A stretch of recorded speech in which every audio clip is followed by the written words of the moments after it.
Hello, everybody. Welcome to the 99th episode of the Strong and Simple podcast. Today is a mini-sode. It is Michelle. I am so glad that you are here with me today to talk about 10 tips that I've kind of thought about, put together over my years of training, working with beginners, people who are just starting to strength train, maybe folks who are already doing some sort of cardio or participate maybe in like a flag football team or, some other type of sports team, like a summer softball league or something with work, right? Like you might be fairly active. You might go for daily walks or walks some days of the week. Maybe you're somebody who loves your spin classes, Zumba classes, things like that, but you are feeling like you are ready to tackle some strength training. And first, I absolutely love supporting beginners with starting to lift weights, starting to strength train, starting to resistance train. I really love the that reward factor that can happen fairly fast for beginners to strength training. I love to see that moment when somebody lifts a weight or moves their body in a way that they didn't think they possibly could. Somebody who is experiencing feeling stronger, feeling that how that relates into their daily life. It's just very, very rewarding for me as a coach.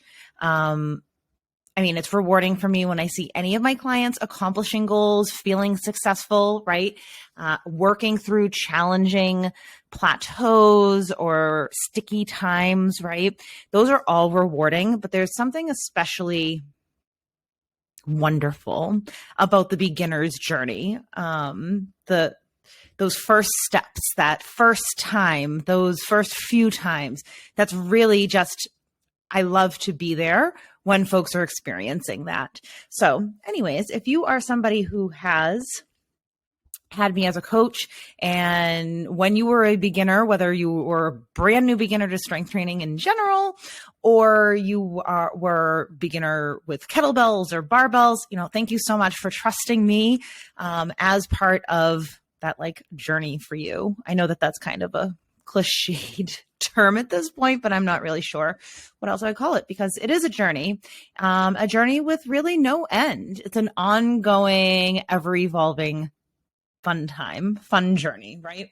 So today I've compiled 10 tips, 10 things that I like to suggest to folks when they are considering, when they are contemplating, when they are ready to jump on in with adding strength training, either somebody who is really not doing much movement at all currently for whatever rhyme or reason. There can be anything, time, lack of access, right? Or folks who are starting strength training to add it in to their routine when they are already fairly active with other things. Maybe you're a runner, Zumba, etc., like I mentioned before.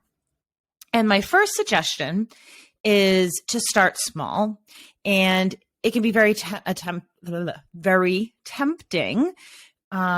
to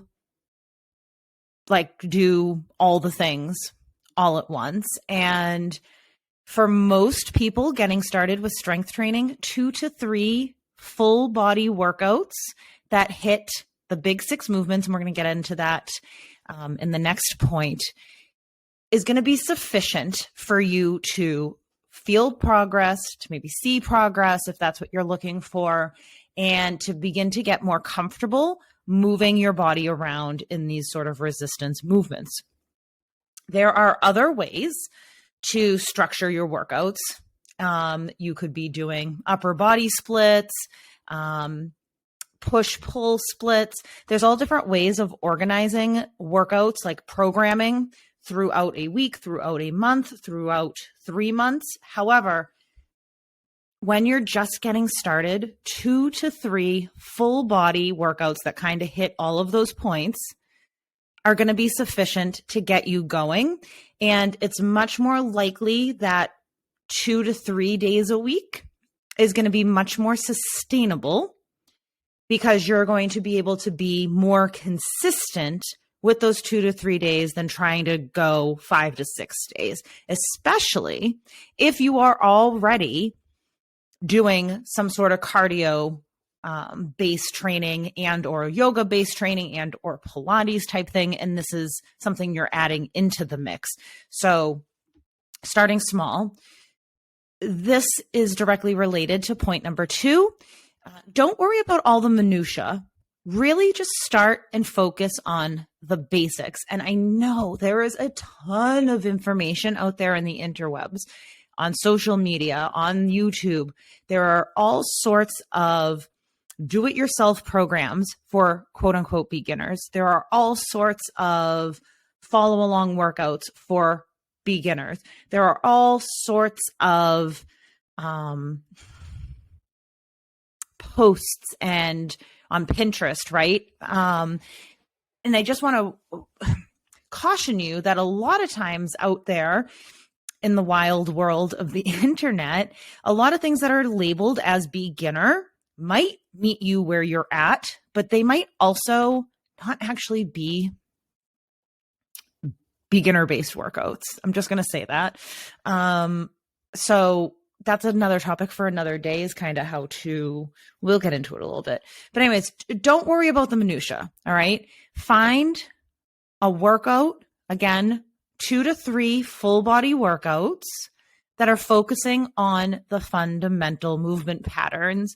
You're looking for workouts that include some sort of squat pattern, some sort of hinge, some sort of pushing, some sort of pressing, pulling, some sort of carry, and some sort of lunge, okay? And then these also throughout the workouts might also include, and I would recommend, some sort of rotational work, some sort of side to side or lateral work, so that we're moving our body in all planes of motion. But getting started with those big 6 movement patterns, getting your body used to them, and then building on that is really going to do your body real good, okay? Not getting into the super fancy, you're going to do a forward lunge paired with an overhead press back into a, single leg deadlift. You don't need any of that when you are a beginner. If anything, it's actually going to be more likely to lead to you feeling frustrated.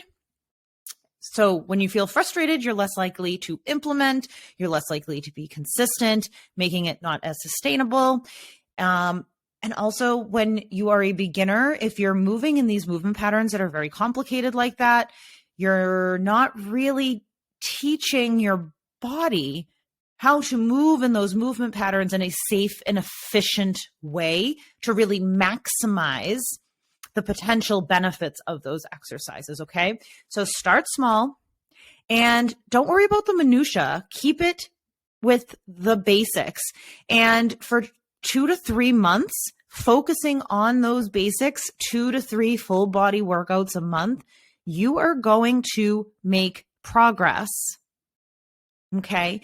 And you might be thinking to yourself, but that's boring. That's boring. Sometimes when things are simple, they might be boring, but if you are making progress and feeling progress, that is where you're going to stay motivated. Not everything that's good for you is going to be exciting.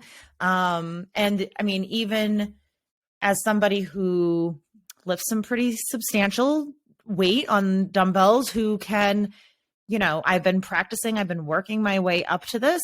There are days when I'm like, oh, this is boring. But when I'm done, I'm like, oh yeah, look at what I just accomplished.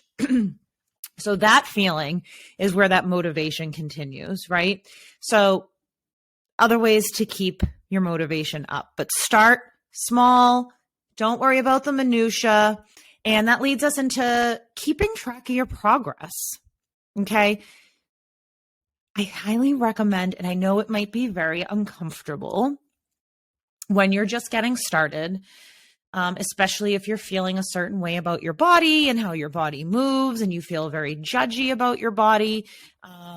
It can be hard to do this, but if you can take some videos of your first few squats, take some videos of your deadlifts, take some videos of your push-ups, because in 3 months, when you feel like, oh, I haven't made any progress with my push-ups, I'm still only doing 10 push-ups on an incline, I'm going to say, go back to that video of your day one of your push-ups, and you might still be only, quote unquote, doing 10 push-ups on an incline, but maybe your range of motion has increased.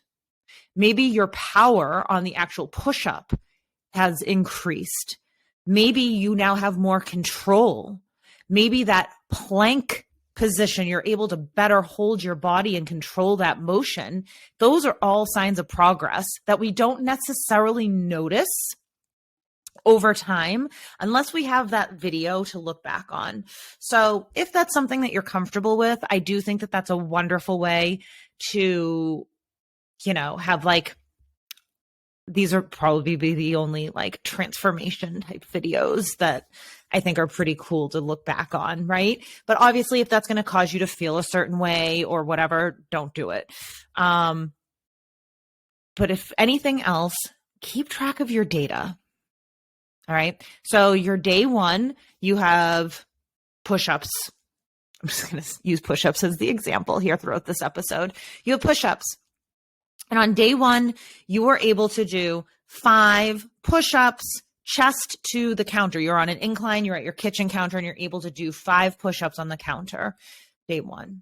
Then the next workout, maybe you're able to do 6. Then on the next workout, you're able to do 4 sets of 6. Then maybe you try bringing that incline a little lower. And then so you're able to look back through time, whether you keep track of your data through an app, like my clients, and in Straight Up Strong, we use True Coach to keep track. You can also use good old pen and paper. If you are following a workout from a coach or something that you downloaded off the internet, it might come with some sort of tracking log or journal. It could just be a notebook where you write things down. It doesn't have to be anything fancy. Again, remember, we're keeping it simple. But remember how I said, keeping it simple with the basics might feel boring. When you are able to then actually see that those numbers, when you're starting to feel like, oh, I'm stuck, I'm not making any progress, this is boring, and I'm not progressing, you're able to look back at that data and really be able to see that, yeah, you are making progress. And it can really help with the mindset shift. This can also help if you do decide to work with a coach.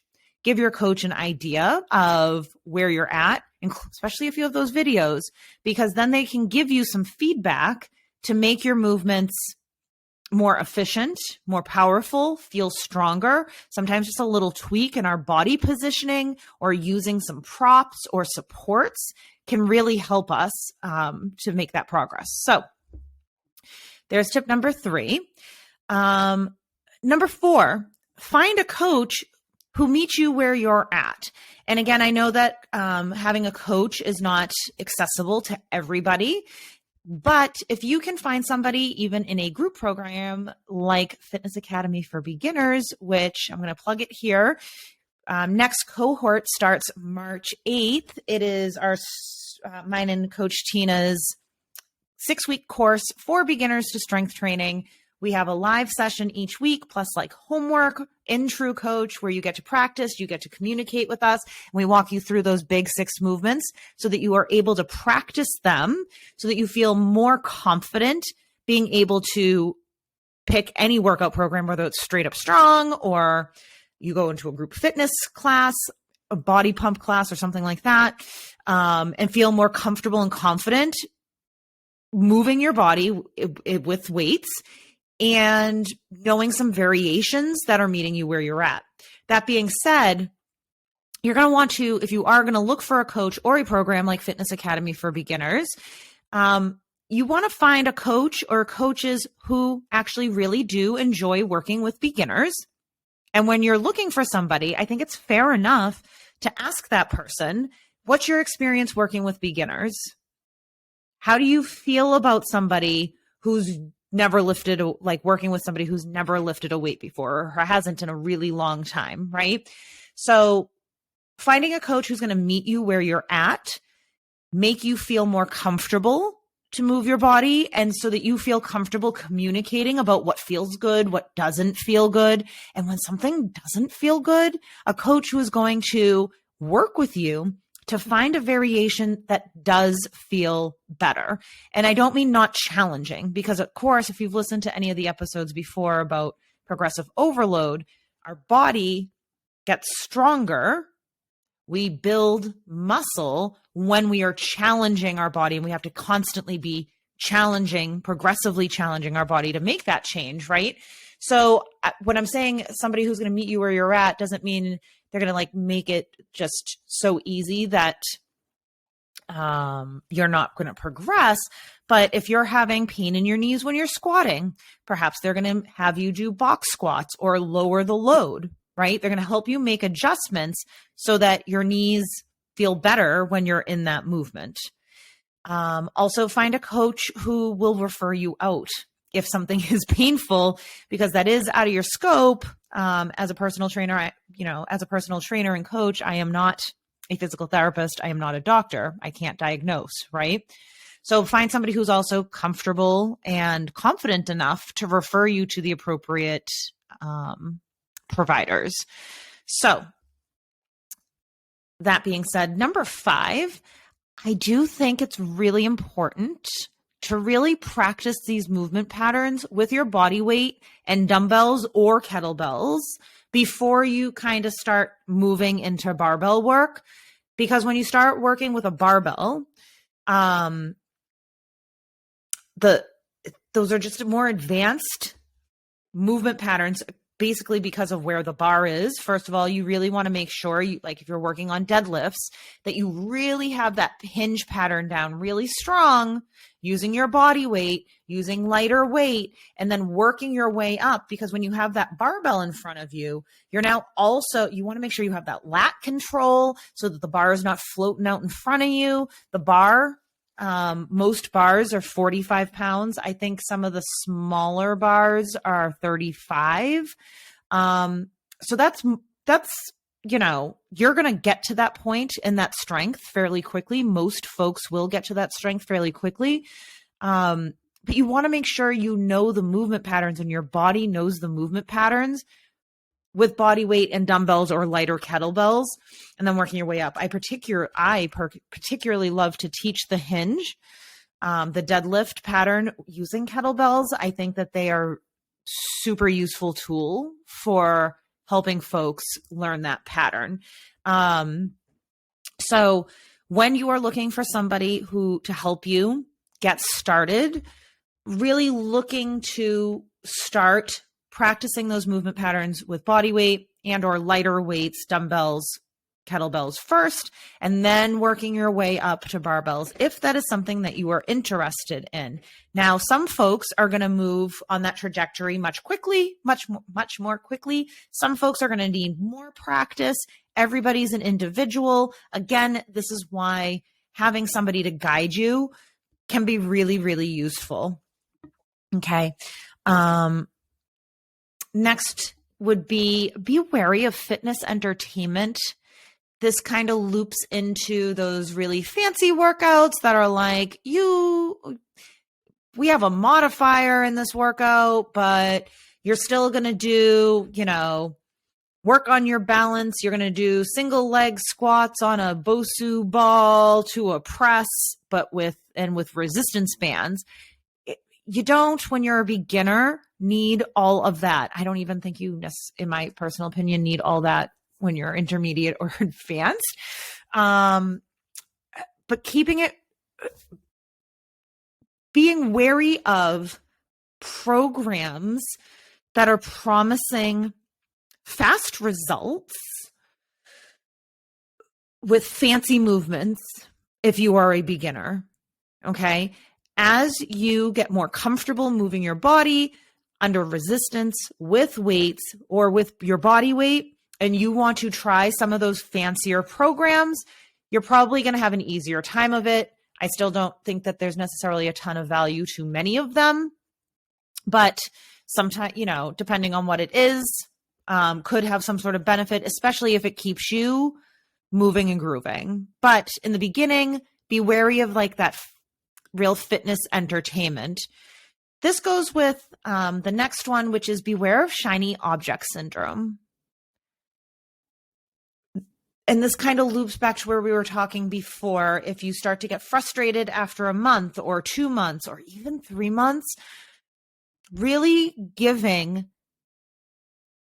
a program and practicing with those big 6 movements enough time for you to feel and see the progress. And this loops into why you should keep track of your data. This also loops into how a coach, either in a group setting or in a one-on-one setting, can be really useful because they can help you not only make things more entertaining, but also, and by entertaining, I mean changing up the movements enough that you feel not as bored, right? But still keeping it simple.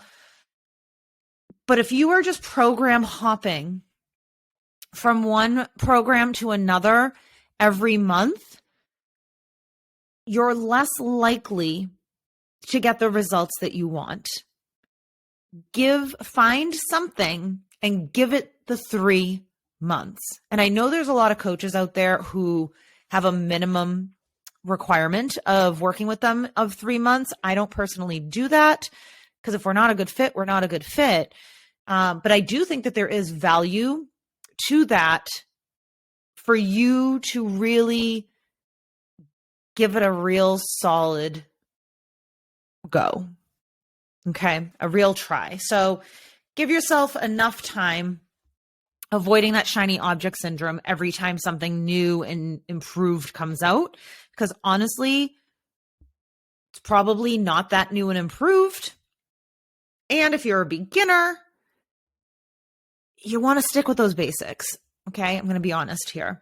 So let's see, what's next? Allow yourself to have a growth mindset. Allow yourself to, when you are learning these movement patterns and you are practicing, to know that you're not going to be perfect and that it's going to take practice. This is especially important for when a workout feels particularly hard, particularly challenging. Being able to have that growth mindset and show yourself compassion and kindness, because not every workout is going to be a good workout. Every single human who is in fitness, who moves their body in an intentional way, has days that feel amazing, where the weight moves amazing, where your body feels great, where you're hitting PRs, right?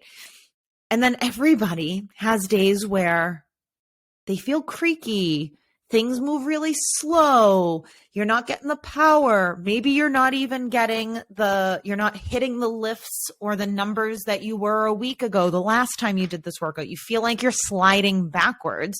Just recognize that these are moments of opportunity for you to learn about your body and also kind of take stock about how's my sleep?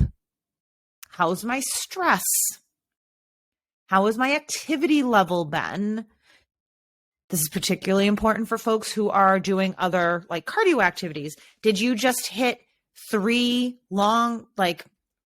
spin classes this week? Did you just increase the length of your long run for your half marathon training? Maybe you're feeling a little depleted, right?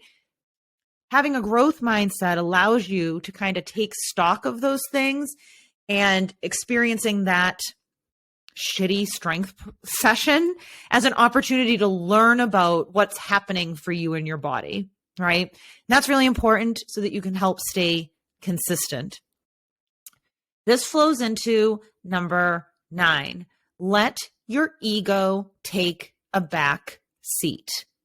You are learning something new. Have that beginner's mindset. If you are somebody like myself who tends to beat yourself up and have like a very perfectionist mindset about things, where it's really hard to be a beginner, where it's really hard to be somebody who's not really good at things right away, strength training can be very frustrating. Try to, in those moments, remember that what you are doing for your body is pretty awesome. And try to remind yourself that nobody that you see on Instagram, nobody that you see on YouTube who is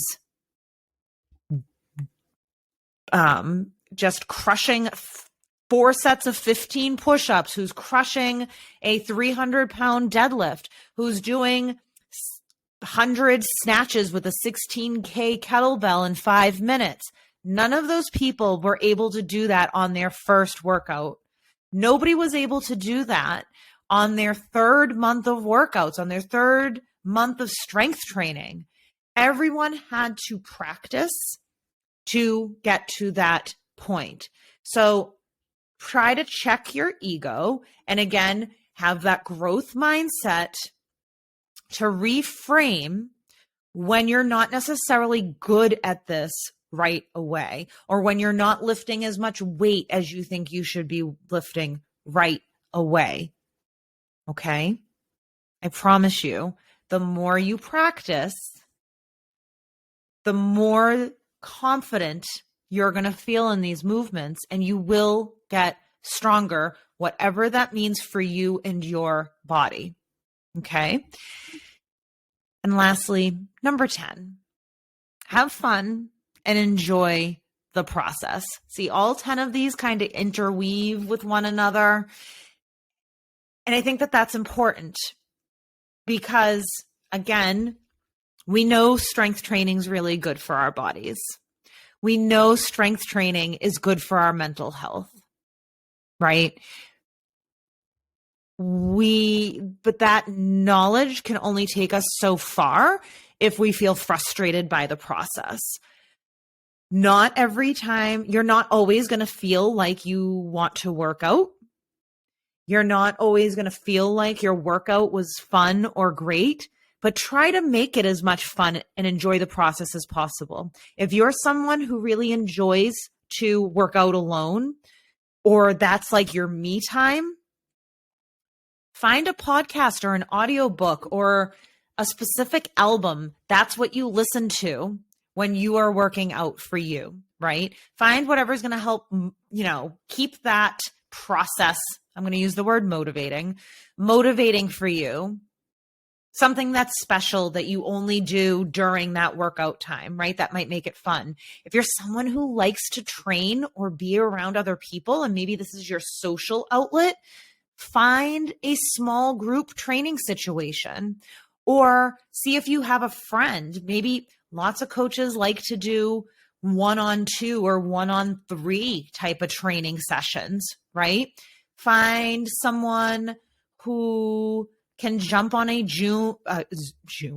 Zoom group fitness class with you. Once you get the basics down, and this is what Tina and I teach in Fitness Academy for Beginners, we want you to leave after the 6 weeks feeling comfortable and confident to go and pick up most exercise programs and being able to work it for you. A lot of people who do Fitness Academy for Beginners roll into straight up strong programming with coaching with us. And that's when Tina and I are then able to help folks. We already know how they move. We know what their numbers look like. We know what kind of injuries they have. We know where their barriers are. We know where their opportunities are. We're able to take that small group programming and make it fit a little bit better for the individual within that group programming.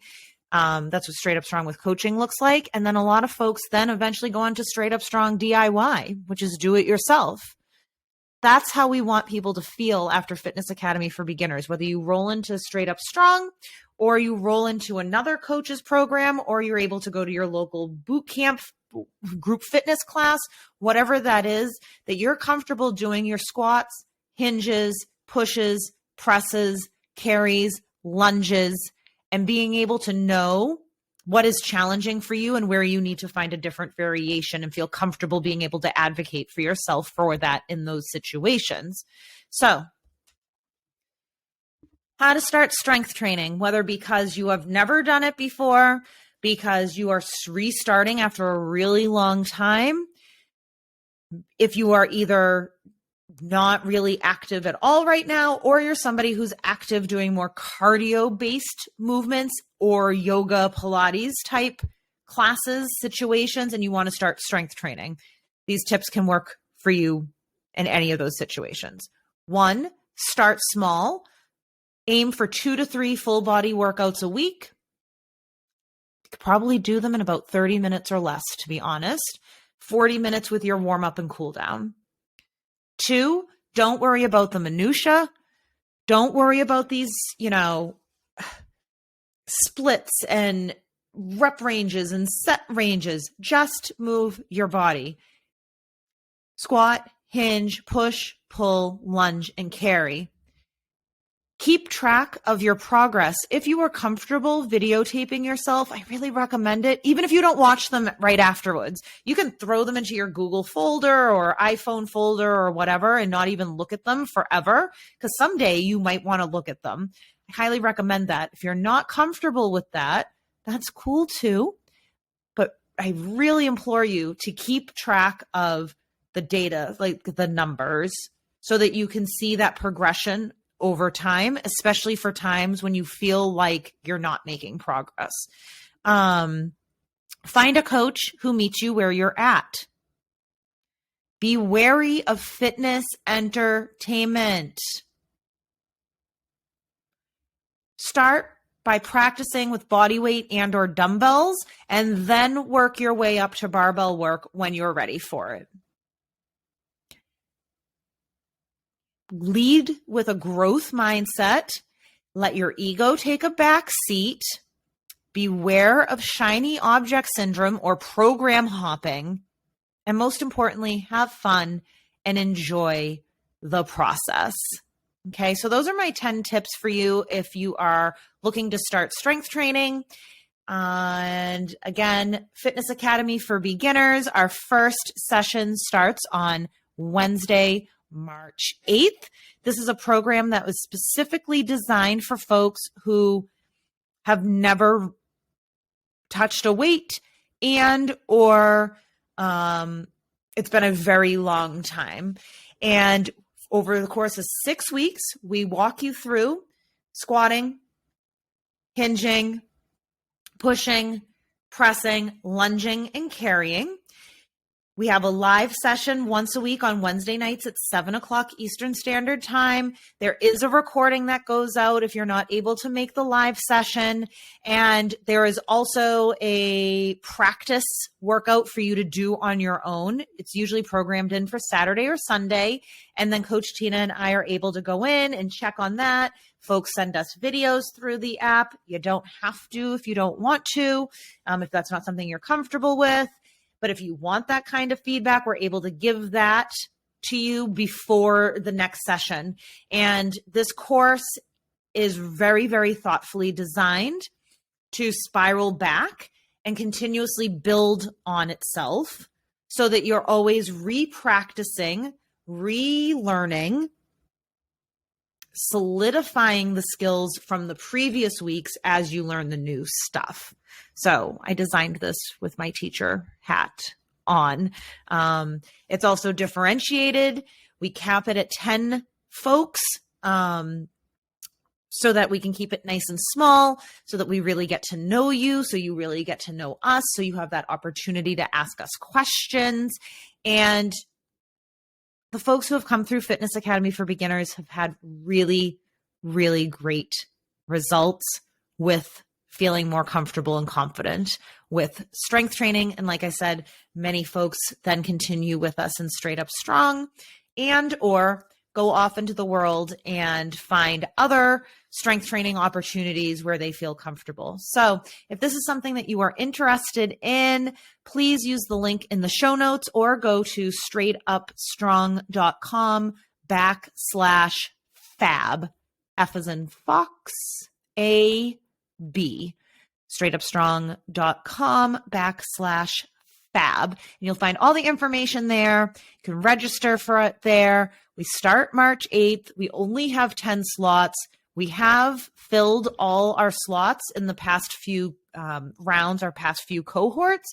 So if this is something that you're interested in, or if you have a friend or family member who is looking for something like this, please share that with them, or bring them with you. Like we talked about, have fun and enjoy the process. What's more fun than doing something with a friend, unless you're like me and like to work out alone. But anyways, if you have questions, you can email me at strongandsimplepodcast@gmail.com or Michelle at michellefarrellcoaching.com. So you know where to find me. If you have questions, if you are not interested in Fitness Academy for Beginners, that's okay too. I hope that this episode was useful for you anyhow. Even if you're somebody who has been strength training for a while, a lot of these tips could also be useful for you now. All right. And with that, we'll see you on Friday with our 100th episode. Holy moly. Thanks so much for being here. Love you all. You are amazing. Have a wonderful day.